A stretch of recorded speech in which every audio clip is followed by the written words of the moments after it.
বন্ধু মনে রাখো ভাইয়া, একটা কথা শক্ত কই, রাগ হইও না প্রিয় ছেলে বাপ। এই কপাল পৃথিবীতে উপার্জনের দুনিয়াবি কোনো কাজে লাগে না। এই হাত পাও এগুলা মানুষের অঙ্গ প্রত্যঙ্গ কাজে লাগে বিভিন্ন উপার্জনের কামে। এই কপাল এটা দুনিয়াবি কোনো কামে লাগে না। দেখ কোনো কাজের জন্য ওটা দিয়ে কোনো উপার্জনের কোনো কামে, দুনিয়ার কামাইয়ের কোনো কাজে এই কপালের এটুকু জায়গা ব্যবহার হয় না, এটা লাগে না আর কি। তাই এটা আল্লাহ তাআলা কেন বানাইছেন?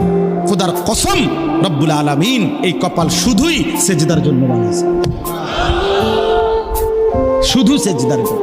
এই জন্য যে কপাল সেজদা দেয় না, যে কপালে সেজদা নাই, তুই মানুষও না, মানুষের বাচ্চাও না। ইনসানের কোনো কাতারে সে পড়ে না,